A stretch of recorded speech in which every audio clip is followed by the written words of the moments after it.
Hi, folks. My name is Moira Kelly, and I'm the president of Explo, and I am so glad that you can join us this evening. For those of you in the Boston area, I hope that you are passing through this storm well. And we are lucky tonight to have with us Peter Ulrich, who is the chair of the college planning practice at Macmillan Education. And helping us tonight, behind the big E there, is Maddie Wildenberg, who is a senior admission counselor for Explo, and he's going to be assisting us with any technical issues tonight. Peter is, in addition to chairing the college planning practice at Macmillan, Peter has a long uh, many years of experience in college counseling. He was the director of college counseling for Gulliver Preparatory School in Florida, as well as the Brooks School and the Bay School of San Francisco. And so, Peter, I suspect you have seen virtually everything possible in college counseling at this point. And one of the things that I do want to say about Macmillan and Peter is we really like working with them. We at Explo, yes, we end up having lots of kids come to our program who end up matriculating eventually at really prestigious colleges, et cetera. But in the end, what we're really concerned about are kids flourishing and thriving. And that really is what Macmillan is about too. And that's one of the reasons that we wanted to talk with Peter tonight about middle school, since in a lot of ways, I would begin to say that high school has gotten out of control, and we're trying to preserve some sanity here at the middle school level. And so, Peter, I just want to welcome you this evening. Uh, Thank you, Maura. I always enjoy talking with you, and we feel the same way about Explode. Just think it's an amazing opportunity for kids to explore their interests and to grow into themselves, and our approaches really are beautifully aligned. And I was laughing to myself today and thinking about why folks might think I'd be really excited to be at a webinar talking to middle school families about developing your passions. But yeah, this is really tonight not talking about college related anything except kind of when you have fulfilled, resilient, excited, engaged kids, then good things happen in that process also. But and I'm always excited to get the chance to talk with you. Oh, great. Well, Peter, so middle school, it's a perplexing time for many. And I say that because sometimes I think for parents, um, they just seem to become strangers when middle school happens. What happened to this child that I had not long ago? And and I think it's a special batch of people who enjoy teaching middle school kids. And when I think about middle schoolers, I think about them as that they're in the process of becoming. And the question is becoming what? And really it's becoming, that is the whole thing, becoming what? And that it's generally not a straight line. It's a very jagged process. And it's a it's a period of exploration. And they put on lots of hats and take lots of them off. And that really, in a lot of ways, it seems to me, is the work. Yeah, I think that's really well said. I think sometimes people talk about high school as like, okay, everything counts, right? Everything is in the books when you're in high school. You're supposed to be on this prescribed path. I actually don't agree with that in high school either, but like there is that feeling of that, in high school you're supposed to have made some determinations about where you're going. There's more pressure on that. Um, I I love in middle school, that there's kind of cover for, as you said, just for exploration, for kind of trying things. And I think that's actually a lot of what middle school, the opportunity in middle school is to try on those different hats, is to dig into something, to give energy to something and see if you love it. To take a what might feel like a fleeting interest or an early possible interest and really dig in and explore it and see if it's something that you love. And the middle school is kind of kids are just mature enough to really kind of start to feel a sense of, engagement and self-determination when they discover something they're excited about, right? And it has positive impact on their confidence and on, how they feel about themselves and their own growth when they're finding things they're excited about and are engaged. They get excited to get up in the morning, right? These are all really good things. But I think it's in some ways these really are years where the priority absolutely needs to be trying things with a sense of freedom and openness, right? Taking interests that feel like maybe there's something, and finding ways to dig into them and see if indeed there are things that you want to spend more time on and kind of give more energy to. And the benefits are enormous for kids on multiple fronts when they find things they're really excited about outside of their classes. Talk about that a little because I think so I'll say my mother was not American and was completely baffled by the American university system and applying for things. And I think things have changed so much with college applications, and what seemed to be the playbook in the past doesn't seem to be the playbook now, and that is causing a lot of uncertainty and anxiety for families. And so I could imagine in some cases that some families would feel like getting on kind of getting a kid settled into, I don't know what I'd even call it, an achievement roadmap or plan Yeah. as early as possible is the thing that will maximize their chances of being successful. And I completely understand why folks might think that. Personally, I think, and I don't mean that because I happen to run Explo, but I think that it's actually the opposite of that. So can you talk a little bit about this? Because you're saying, oh, it can have long held if kids find something they're passionate about, really interested in. How does that help them later?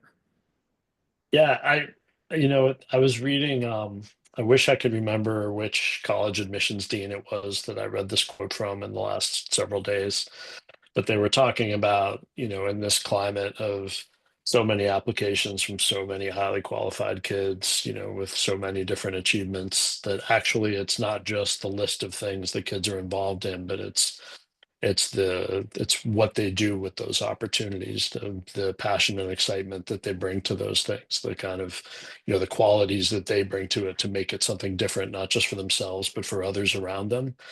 Those things don't happen when you're doing something that you're just doing to have on a resume. They don't happen when you are just kind of adding things that you think an admissions officer or someone else is going to want you to do. And so I do find it as a college counselor sometimes, it's really hard for families to wrap their minds around this idea that in some ways, there are, I did a panel with a college admissions dean from the University of Pennsylvania a long time ago, and there were a bunch of parents in the audience, and he told a story of a year that the University of Pennsylvania admission office was on a retreat, and part of their retreat was to watch the Penn versus Harvard football game. And at halftime, the Penn marching band was on the field, and the piccolo section was terrible. Just cacophonous, high-pitched tweets I everywhere, hate and to interrupt. I played the piccolo in high school. oh, see, you should have been there. Yeah, you would have helped the situation, But so his remark to the audience was, we took 8 piccolo players that year, and the whole audience, everyone in the audience is kind of looking left and looking right, like this can't be real. And he said, the truth is you could be a tuba player in a piccolo year, right? That's just what it is. And so when you start to hear stories like that, right? Instead of trying to imagine what what these kind of particular needs of any individual institution are going to be, the things that are resonating in this crazy climate are the kids who are just loving what they're doing, and that only happens when you explore things, right? And so that's where I really do view middle school not as the place to kind of start early on the building of achievements in order to gain leadership by sophomore year to be able to check a box on an application, but instead it's building these enduring qualities, right, of engagement, excitement, resilience, confidence, and things that by the time you get to the college process, when you really feel those things, you're actually a lot less worried about what anyone else thinks, and you just know what you love to do. And those things actually then resonate in the process, right?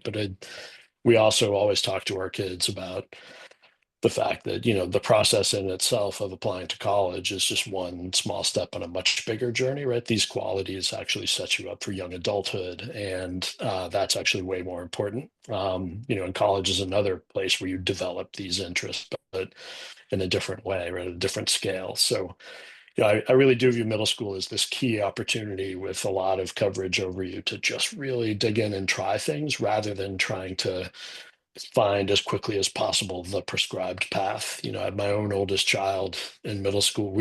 I was working at a school in Miami when they were in middle school, and they really got excited about an architecture program and a business program that they had in the middle school, and they carried over to high school. And then by 10th grade, they were doing Model UN and doubling up in science, and they had changed everything. But Mm. they loved all of it, right? And that was definitely the better and healthier path than anyone saying, well, you better stay with architecture because you started here. And, even though you don't like it, right? So I think Yeah. trying things and digging in and finding those things you're excited about, those things carry a lot of significance when you get later into high school. Yeah, I think of kids doing things because they think it is expected to arrive at a certain point, and that it becomes exhausting. And I think about I've over the years done a lot of interviewing for um, a highly competitive college that I won't name right now, but and I just, when I'm interviewing, and I love interviewing students, but one of the things I gotta say, when students are coming in and it becomes kind of a laundry list of all of the APs, because frankly, every single kid that I'm interviewing has had a lot of APs and Yeah. president of this and all sorts of other things. But you can tell the difference, I think, anyway. It's really palpable with a kid who is curious about the world and excited about what they're doing. And sometimes it's a nerdy particular thing that they're interested in, but boy, they are excited about it versus someone that I don't want to say there's a sense of ennui, but kind of like, let me tell you things. And when I think about it, I try to put myself in the position of, would I want to have this person in my study group? Would I want to be teaching this person? Would I want them to be part of, student activities and various, are they alive? Is there something? And to me, it's so hard to get at that unless a student has found something that there's a spark of genuine interest, because the without the spark of genuine interest, then it's an externally motivated kind of thing, and that will only take you so far. It's kind of the achievement oriented thing. I don't know if you folks have had a chance over at Macmillan yet to read The Disengaged Teen, that Jenny Anderson and Rebecca Winthrop. So I know Jenny from, we spent some time on a farm outside of Venice at one point. And she's a wonderful writer. But what I love about their work that they put together in this book is these four types of students in terms of the types of learners that they talk about. And the book really is about the fact that so many tweens and teens have become disengaged from learning and what that's about. And what they talk about, the four types of learners are resistors. So you're disrupting class, you're not doing your work, you're skipping class, that kind of thing. And then we've got something called the passenger, which is you're kind of coasting along, you're doing the bare minimum. Maybe every once in a while you're doing a great job, but you're not really engaged in anything. And they posit that close to 50% of all high school classes are made up of passengers. Then you got Yep. the achievers who are, let me at it, I will study forever and I will do whatever is necessary to get great grades. But too often those kids are fragile.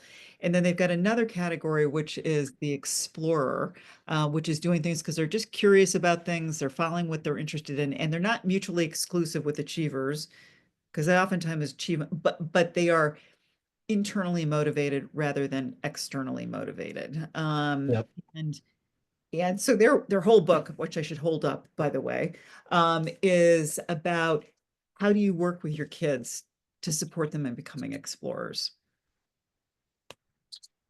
Yeah, and I love those kind of four archetypes. And certainly, the explorer is, it's not the kind of thing where you can just say to a student, you need to be an explorer, right? So the following activity will make you appear to be an explorer, as opposed to, right, like you Yeah. want to like wave a wand, but in the end, you know, you there is, I'm sure there's some intrinsic qualities that go into this, but also it's being in an environment where you actually feel a sense of openness and possibility and trying new things, where you are given space, and where the idea of trying something and not loving it or even failing at it is not something that creates enormous anxiety and fear, but just a learning experience, right? Kind of having those kind of experiences, even those failures, creates a ton of resiliency and curiosity in kids. And but I do think in those years, right, in those middle school years,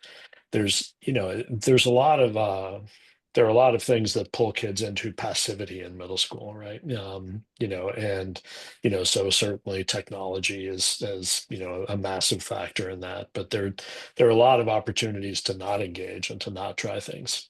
There are a lot of busy adults in people's lives. There's a lot of entertainment and things that seem more interesting sometimes than trying a volunteer opportunity or an activity or a club, or digging into something outside of school.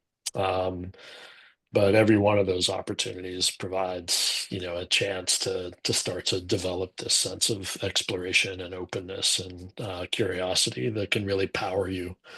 And I think sometimes in high school, there's so much emphasis on the external and on expectations, and even these kind of made up expectations that you imagine that colleges might have or that admissions officers might have of you, that end up really making kids feel penned in, and totally externally motivated. And you can really set a good foundation in opposition to that in middle school if you create that sense of curiosity, exploration, openness to trying things, and moving on to new things, but a sense of keeping that focus on your own growth and not on what anyone else wants you to do. That can really carry you through some of those pressures that you're going to see in high school in a different way, if you develop it. But there are also a lot of opportunities in high school in middle school rather, to remain passive unless you kind of actively, Yeah. dig into this idea of exploring.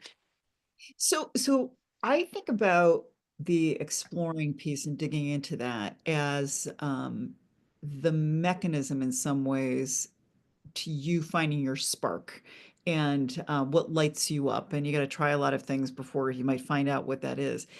Um, when you think about the elements of helping kids find their spark, what lights them up, what are things? One thing I think about uh, adults and kids' lives, encouraging them to do that, and both encouraging them to try something, but the other piece of when they see something happening with a kid is saying like, "Wow, you have talent in this. You may not have Yeah. noticed before, or you're really good at this. Have you noticed?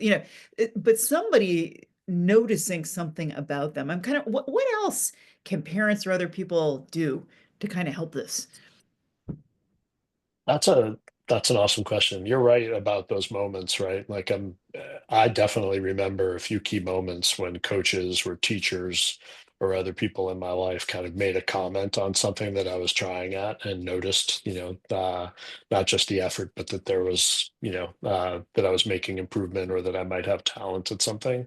Those things really stick with you. And I think the smallest bits of encouragement in those things can make a huge difference. But I guess, like, I one of the things I think is interesting about like what you all do with Explo is, allowing kids even to try their hands at exploring different career paths and ideas of, a sense of a self and a life that they might be able to live somewhere down the line, and try that on, not as like a sense of you have to choose a path now because someone else wants you to, but because, we want you to try on these senses of self and see if something sticks, right? If something inspires you. Um, I guess that's where like for me in middle school, where the rubber meets the road is like, not just that the opportunities exist, but that there are structures and opportunities that encourage you to keep trying new things, right? And so some of that, like within a family, some of that is, establishing, those practices, right? Like we're not here to say you must continue with the same thing that you haven't enjoyed in 2 years all the way through middle school, but you need to be doing something, right? You need to be Yeah, digging yeah, in, trying yeah, something right. new. If it's Yeah, not going to be yeah, violin anymore, then, we have to figure out like what's the next thing you want to try and dig into. And after that, yeah. maybe what's the next. But, the a passive retreat is not an option in that, right? But Passive. Retreat. I like that phrase. yeah. So but I think that encouragement is so important. And sometimes, there a lot of people have become inspired by paths and gained a sense of a possibility for themselves they never would have encountered if an adult hadn't reached out and kind of, said, hey, you could do this, right? Or just been someone that kids admired and made them think, all right, I want to be like that. I think a lot of people who go into education, for instance, do it because of one or two or more teachers or mentors who just, that they knew what it made them feel like in their lives and they were driven to do that for others, right? That's something that doesn't come from a rational discussion of what education can be. It comes from feeling that, right? So, Yeah, um, I have to say, I remember Mrs. Smoke, my sixth grade English teacher, and she was just absolutely fabulous. And for whatever reason, I think I was writing in my little middle school newspaper, or whatever happens to be, and she knew I really liked it. And she was retiring. And the last day, as she left, she leaned in over my shoulder and she said, I know you can be a journalist.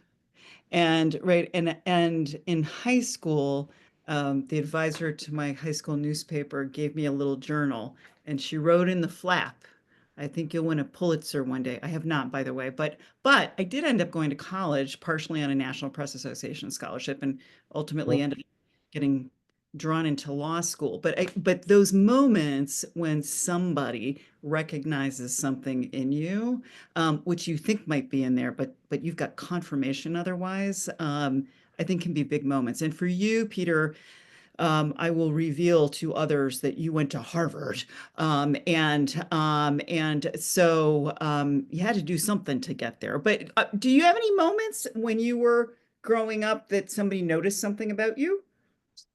yeah, I mean, so a bunch come to mind, right? And, I'm deciding how much I want to share about the actual circumstances of my going to Harvard, but I'll share a little bit in a minute. But Yeah, one minute. but I remember a seventh grade teacher um, telling me that I really could write, right? And I remember Oh, what that okay. felt like for Ms. Sabag to tell me in seventh grade that she really wanted to see me write more and she wanted to give me more to do because she thought that that was something I could really do. I didn't have a lot of that from teachers at that time, right? And that was a really powerful moment for me, right? And I had other teachers who took a special interest at times, or kind of told me that they thought that I could really, do something. Particularly, it was usually with writing, but then sometimes with other subjects as well. Um, and then coaches for me were really foundational, right? I ended up, and actually an interesting example of kind of finding something. My grandfather was a machinist and kind of in a tool and die maker, and not the average guy you would expect to be rowing on the Charles River every day. But he had in graduate school he had picked up rowing, and so I watched him row my whole young life, but I never did it. And then we spent summers on a lake in Vermont where I kind of was fishing and I was doing everything but rowing. And then finally, at some point, I just hopped in a boat when I was like 13 and I loved it. But I loved it not because he told me to do it or because it was going to get me into college, but because I loved the way it felt when I got in a boat and we started to glide across the water. Right. And so, that for me, I was rowing in a single all through high school. I went to public high school in Newton North, was not rowing in a prep school team, did not have a lot of coaching, right? But I was just spending hours a day because I really loved being out there. And then eventually it became, competitive interest. And that's definitely why I eventually went to Harvard. It was not I did well academically, but I wasn't headed there. Let's just say that if I didn't also have rowing. Um, but, I was really fortunate in that, I had my father figure growing up. My grandfather was deeply into it, but he never told me I had to do it. Never once, said you have to get out there. I discovered it on my own. I love doing it. And then, so Harvard for me was like, oh my gosh, I have this incredible opportunity to test what I'm doing at the highest level because I love being out there, not because, I finally achieved this lifelong dream of being at Harvard, right? So it was every day. And then I had a lot of kids who were prep school rowers and who had been doing it to get into college their whole time through high school, who quit as soon as they could when we got to college. And Yeah. I, rowed and coached my whole life because I loved it, right? So, Yeah. and I think so for me, that ended up being the thing that kind of taught me the most about myself, and that really is still what I lean on when I'm really trying to figure out what I need to do in any situation or how I need to get through something. But I had coaches who just at different times were incredibly supportive. But I think a lot of their excitement about what I was doing, if they had any, was related to just my excitement about being out there. Right. Yeah. And so Yeah. none of that happens if I don't just eventually, sit down in a seat and get out there. And and I think that's a lot of middle school in some ways. Like, so when I work with kids and parents, sometimes they'll be like, all right, what's the best thing I can do extracurricularly to have a chance to get into college X, Y, or Z? And it's really, I find myself a lot of the time being like, "Phew," like there isn't just there, if there were a prescribed path that the following two extracurricular activities or 10 extracurricular activities were the straightest path to college X, Y, or Z, everybody would do those things. No one would do anything else. And then there'd be the straight path. But actually, it's more about these other things. What kind of experiences, allow you to learn the most about yourself, to have an impact on others, right? And when you love something and then you're sharing it with others, like when kids love engineering or robotics and then they're teaching it to, kids through a service program on Saturdays or whatever, it isn't just checking a box for them. They're like, I can't wait to share, these skills and this opportunity with these kids. And that comes through in a different way than the kid who's checking the box, and you don't kind of figure that stuff out just by being told to do stuff. You figure it out by trying things and then eventually realizing that there are some things you're just really good at that you love and that you want to do more of. And those are the things you have to lean into, you know? Peter, we've got a question, and love to hear what you think about this. And the question is, my son seems to have a variety of unique interests, but is so insecure. He gives up at the first sign of difficulty or doesn't want to try what he wants because he thinks he can't. How much do I push him? I'm afraid if I leave him to his own devices, he won't ever find his passion. Hmm. Well, so it sounds like he has really good parental support, and you want to support the idea of him digging into the things he loves to do. I guess I'd be super curious about what the fear is, right?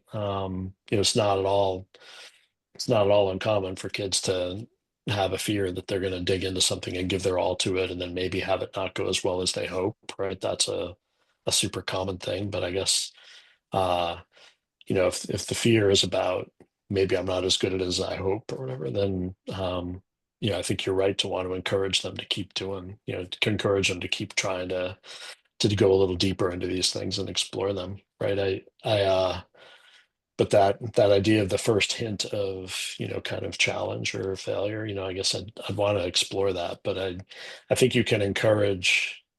um I'm trying to do this really carefully. Like, I don't want to come off as I'm presenting myself as a parenting expert tonight. Two kids of my own, and definitely have all sorts of challenges and trying to walk the line between encouraging what I think is going to be great for them and letting them have their own ups and downs, right? But I guess I'd want to explore that sense of worry or that fear, right? And if they really, if when you talk about them being really interested in something, I guess I would just keep encouraging, saying, I see talent there. I'd love to see you keep doing it, right? And try to help them bust through that. If it's something that you think they really like.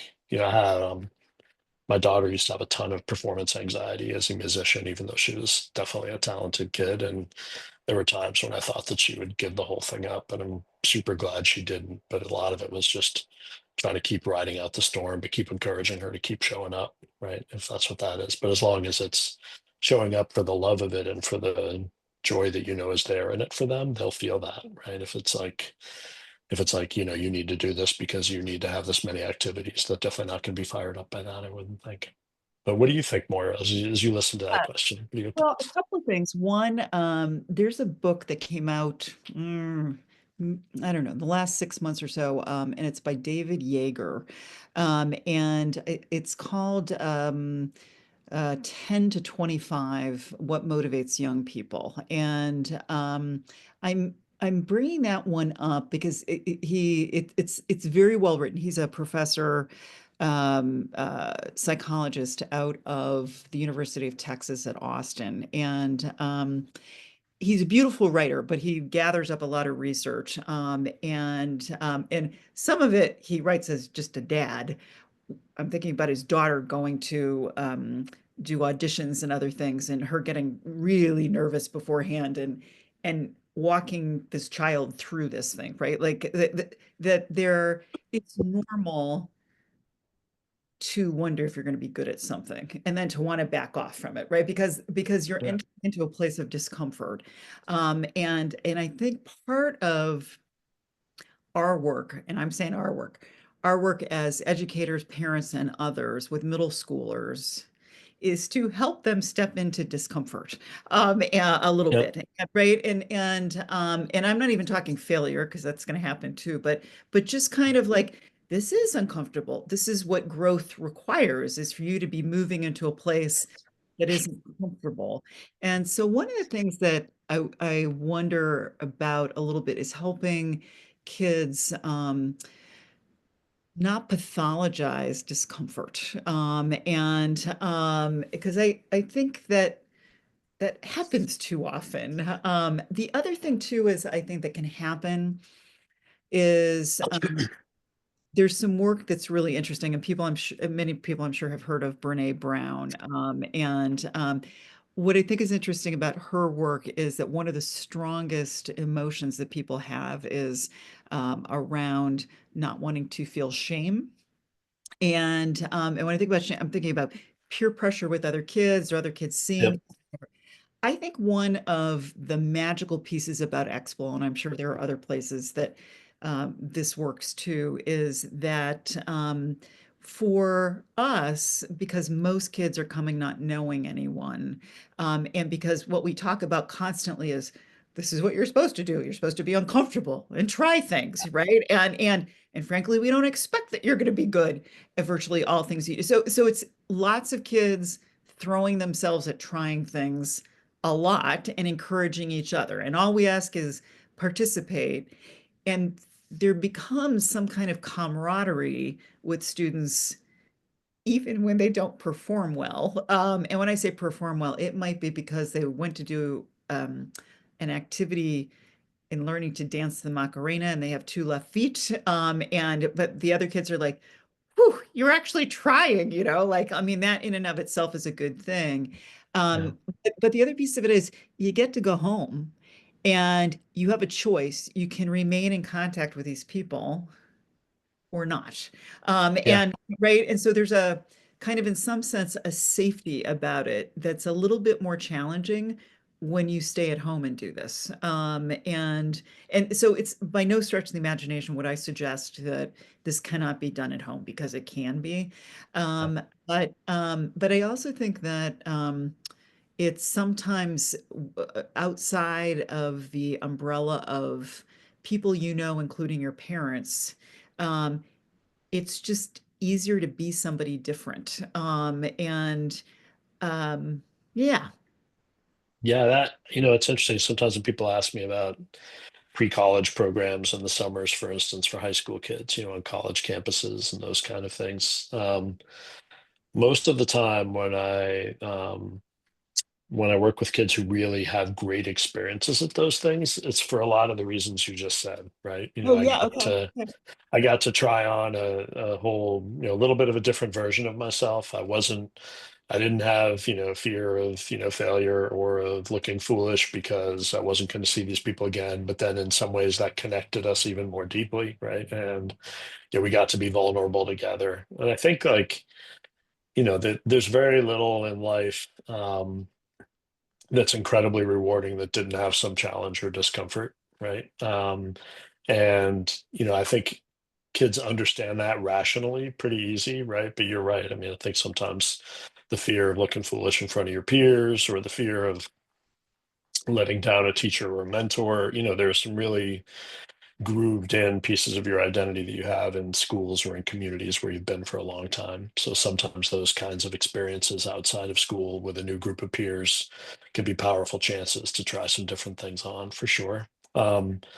The thing I always love is when kids then bring some of that back, to Yeah. their school community or to their life at home. When they fell in love with something over the course of a summer program that was different, and then they carry it on.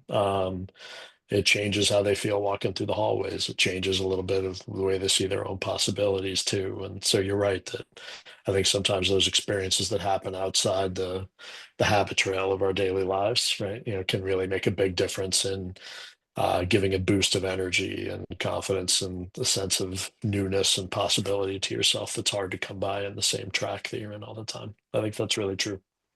Yeah, it's interesting. I'm thinking about one mom who said to me after her middle school son had been at our program for a couple of summers. She just said, he discovered who he was there. We knew who he was, and we could tell when he came back, he had finally discovered who he was, right? And it's just an interesting thing that you Yeah. can see your child and just know you're not there yet, kind of thing. And they have to get to that point themselves. And I think sometimes it's leaving home. I'm even thinking about for myself, because I moved a lot as a child. I think I Mhm. went to 8 schools between kindergarten and grade 10 in very different parts of the country, California and Chicago and the South and all over the place. And because my mother was not American, in a lot of ways, didn't really feel American the same way until I went and studied abroad for a couple of years. And then I came back and was like, oh, I am clearly, it's how feelings about yourself and how you relate to the world and a whole host of other things. And I do think that sometimes it's not going to be possible to go away to a summer program, but having a place that's away a little bit, even if that's Yep. participating in some volunteer something or Yep. a, a sports league that doesn't have the kids just from the neighborhood in it or whatever happens to be, there can be a kind of a safety in that, of being, one of the things, the downside of moving all over the place is I don't have a hometown like other people. Yeah. Um, but at the same time, I can move in and out of places really easily. And so I don't have, growing up, I didn't have people constantly going like, I'm going to go tell your mother or this or that or whatever happens to be, because I didn't know who my mother was. And so yeah. So I just think this is such a fruitful time for kids. And I know it can be really difficult for parents because you just don't know how to support them. Yeah. But I also think that the answer is not to start tuning up, like, let's start getting ready for APs too early, and other things. Yeah. And, I keep thinking about, I know appearing in this conversation with you as a longtime director of college counseling and now an independent educational consultant, right? Like there's the wisdom on this when it comes to the college process, I believe actually is more in not letting yourself in the case of a student or your child in the case of a parent become twisted and warped by this kind of unreasonable scarcity that's been created, right? And so there's a even the supremely best intentioned parents, it's really hard to kind of stay on your game and to be really focused on what you know is healthy for your kid when everything around you is all this talk about, how you better do this and you better do that. And you got to have these kind of activities and you got to have this many APs. And then you have people like me saying, well, yeah, those things are all important, but they're not the thing. The thing is this, intrinsic quality that you also have to have. And you're like, come on, what does my kid have to do? In the end, you're right to feel that sense of like, how do I even jump into this? And then, my real advice to a lot of kids and families is change the game, actually, which is you actually can't, you no matter how hard you try right now, you can't engineer an outcome, at one of the, whatever college you choose, say you want to go to Stanford because you've always loved this campus from a distance somehow, and that's what you want. No matter what you do, you can't guarantee that outcome, right? So how do you handle that, right? You instead of, so you can either try to bend and twist and warp and do what your neighbor's kid did and spend, all this time and trying to get the SAT here. And, um, one of my favorite books, I say it's my favorite book about college admissions. It's actually not about college admissions. It's a children's book, right? It's the Mixed Up Chameleon by Eric Carle. So Yeah. Tell it's us about this that.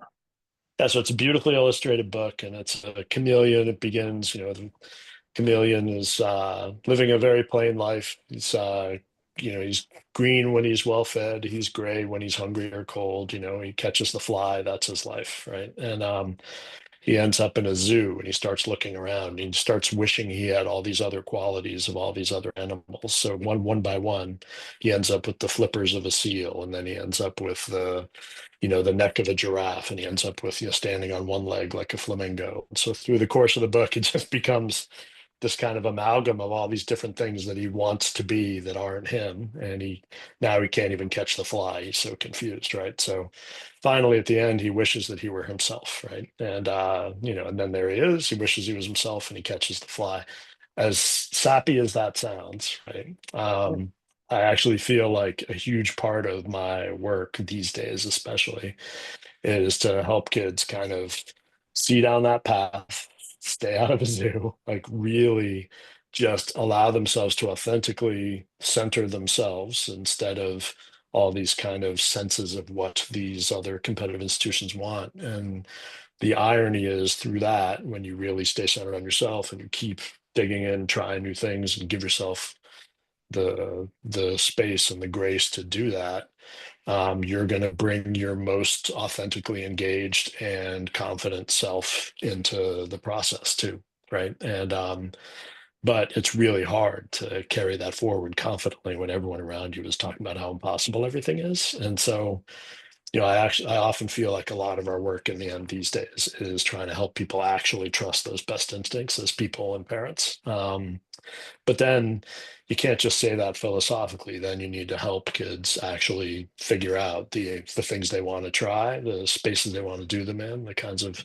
I've seen kids where, I've had some kids where like umpiring little league baseball was the thing that, kind of they were like a beloved figure in town doing that, and kids all over the neighborhood knew who they were from that work and, connected them to in meaningful ways to what they were doing. I've seen kids, who were really STEM focused kids who loved it, who were teaching other kids in volunteer programs, and that's been the thing. But it wasn't because they did it because it would look good at school X or Y. It was because this is what I love to do, and it came through, right? And so those are, and I like to remind people too, you've got me on my soapbox now. I'm really sorry, Maura, but like, Go to it. but I like to remind people too, right? This moment of being 18, like for all the adults on this call, like think about yourself at 18, like how remotely, how much were you any kind of finished product at 18, right? You're still making all sorts of mistakes, very little about yourself. You're still finding your way. So the idea that we should have kids feel that they're commodifying themselves and trying to present themselves to this very overly selective world, like in the end, the irony is the kids who are most engaged and most confident in themselves and most fulfilled and kind of bring that energy to it they see the most compelling results usually too. And you can't fake that. You have to have cultivated it. And so that's where, this idea of exploration in middle school and of trying all these things to figure out the stuff you really love and being given space and, the real encouragement to do that. Um, those things pay off those kind of dividends which go well beyond college, right? And that's why I have such an appreciation for the way that you all are framing your mission, right? It's exactly that. Well, Peter, I'm going to bring it to an end here. Mhm. I resonating in my mind is do not join the zoo, do not go to the zoo. And in a lot of ways, competitive college admissions has turned into a zoo, right? And kids are in cages in a lot of ways. So I love chatting with you as always, and I want to thank Likewise. and everyone else for joining us tonight. And I hope this has helped a little bit. And I have no doubt, Peter, that we're going to chat again in the not too distant future. And I hope that if this has been helpful, that folks will let us know and we can do more of these. And I wish you all a good evening and thank you so much for joining us tonight. Thank everyone for coming. And Thanks. thank you, Maura. Thanks.